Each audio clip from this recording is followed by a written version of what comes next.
साहसिक चेतना दें, ताकि इनको ये पता लगे कि इनके हक क्या है, इनके अधिकार क्या है। जो थामले आसपास के किसान भाई या बेटे मैं पूछना चाहता हूं, बरसों हो गए जब हम पैदा हुए थे तब से सुनते हैं कि अकाउंट डैम बनेगा, अकाउंट डैम बनेगा, हमारे खेतों में नहर आएगी, हमारे खेतों में पानी आएगा।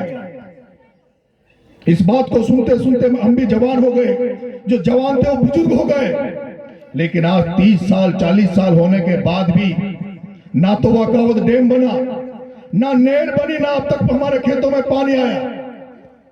मैं भी आ रहा था तो पापा 12 के आसपास जो गांव है आपके सुंदलक और सुंदलक के आसपास के गांव, वहां अभी भी खेत पड़े, कोरवान पड़ी है जमीनें।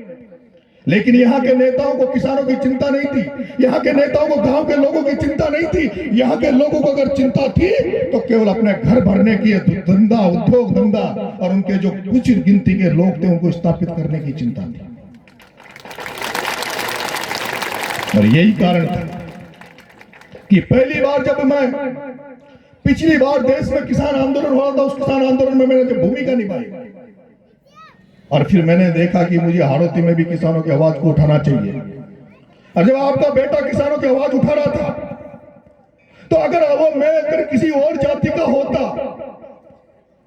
अगर मेरा जन्म किसी दूसरी जाति में होता, तो पूरे हाड़ौती ये कहती कि वाह क्या लड़का पैदा हुआ, क्या होना लड़का है जो किसानों की बात कर रहा है।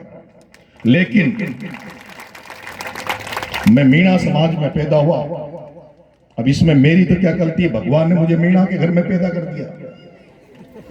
और जब मीणा का लड़का मीणा समाज में पैदा हुआ, आपका बेटा जब सड़कों पे उतरने लगा, किसानों को इकट्ठा करने लगा, तो यहाँ के जो नेता थे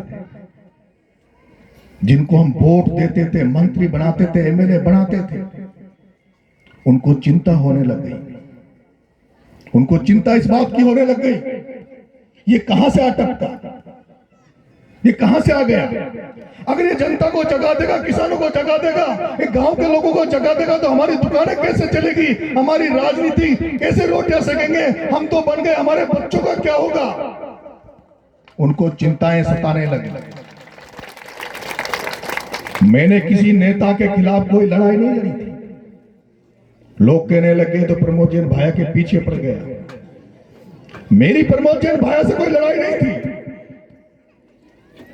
मेरी तो लड़ाई ये थी कि प्रमोद जैन भाया और प्रताप सिंह सिंघवी जब एक कांग्रेस में एक बीजेपी में है, जो एक पार्टी की बीजेपी का एक कांग्रेस का, फिर दोनों कैसे मिल जाते हो, फिर दोनों कैसे मिलके कुचलते हो लोगों को। तो जब तुम दोनों भी एक हो सकते हैं तो एक किसान भी तो एक हो सकते हैं। और जब मैं किसानों की लड़ाई लड़ने लगा तो आपको पता होगा, आपके बेटे ने शुरुआत नहीं की थी, आपके बेटे ने शुरुआत नहीं की थी। आपके बेटे ने तो, किसान का बेटा सचिन पायलट का जब जन्मदिन था और जब खून की जरूरत पड़ रही थी, कोरोना काल था, और जब खून हॉस्पिटल में मिल नहीं रहा था, तो आपके बेटे ने 12 में एक ब्लड डोनेशन का कैंप किया था। और वो जब ब्लड डोनेशन का कैंप मैंने किया, उसमें रिकॉर्डेड ब्लड डोनेशन हुआ। 1917 यूनिट जब खून इकट्ठा हो गया, और जब यहाँ के नेताओं की धरती खिसकने लगी, तो ये लोग मेरे हाथ धो के पीछे पड़ गए, मेरे पे मुकदमे लगाना लग गए। मैं कोई किसानों के लिए धरना दूं तो मुकदमा लगा दे, मैं कहीं रैली लेके रोड पे निकलूं तो मुकदमा लगा दे, बार बार जेल भेजने लगे, बार बार मुकदमे लगाने लगे। और केवल 1 साल 6 महीने के अंदर अंदर 8 तो मुकदमे लगा दिए, 2 बार जेल भेज दिया। क्योंकि वो राजनीति इसी तरह की करते थे। वो सोचते थे कि इसको जब जेल भेजेंगे, इसके जब लट पड़वाएंगे, पुलिस से पिटवाएंगे, तो डर जाएगा और भग जाएगा। और वो कहते भी थे, जब मैं शुरू में जब 12 में आया था, तो वो कहते थे ऐसे नरेश बहुत डोलते हैं, ऐसे नरेश बहुत आए, पहले भी आए, सबको ठिकाने बिठा दिया। हमें नरेश नहीं चाहिए, हमें तो पटवाला का रामचंद्र चाहिए, हमें तो हंसराज मीणा चाहिए जो हमारा झंडा उठाए, हमारे नारे लगाए। हमें नरेश मीणा नहीं चाहिए जो किसी की गुलामी नहीं करेगा, किसी का आगे झुकेगा नहीं। मैंने कहा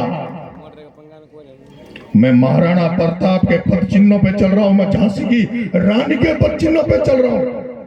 और मैं जानता हूं जो व्यक्ति कुर्बानी देता है, जो व्यक्ति दूसरों के पुरुषार्थ के लिए लड़ाई लड़ता है, दूसरों के लिए संघर्ष करता है, उसको कोई दबा नहीं सकता।